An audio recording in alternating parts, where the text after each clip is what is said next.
आलेले आहेत final voting trend. या वोटिंग ट्रेंडनुसार कोण आहे पुढे, कोण आहे पाठी आणि कोण जाऊ शकतं घराच्या बाहेर हे जाणून घेऊया.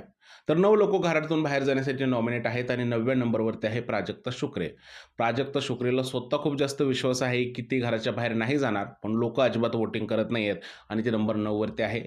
नंबर 8 वरती आहे इकडे दीपाली सय्यद. त्यांना सुद्धा वोटिंग होत नाहीये आणि नंबर 8 वरती आहेत.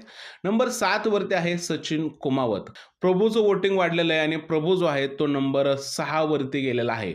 म्हणजे प्रभूचा गेम लोकांना दिसतोय. ज्या प्रकारे तो गेम खेळलाय ते लोकांना कदाचित आवडलेलं दिसतंय.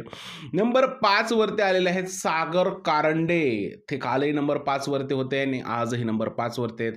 त्यांचा गेम जो आहे तो लोकांना आवडलेला आहे. आता नंबर 4 वरती आलेले आहे रुचिता जामदार. रुचिताचा गेम लोकांना आवडतोय. काही जे काही करते ते आवडते आणि ते आता नंबर 4 वरती आलेले आहे. नंबर 3 वरती आलेले आहे अनुश्री माने. अनुश्री माने सुद्धा लोकांना आवडते. ज्या पद्धतीने पलटी गेम किंवा लॉयल्टीचा इश्यू असलेला गेम खेळते तो कदाचित आवडतोय लोकांना आणि ते नंबर 3 वरती आहे. 2 नंबरवरती आहे राकेश बापट आणि नंबर 1 वरती आहे काहीही न करता रोशन भजनकर. मला असं वाटतंय, की रोशनला वोटिंग खूप होतंय, पण ते वोटिंग बिग बॉस ॲक्सेप्ट करणार का? कारण त्याचा गेम काहीच दिसत नाहीये.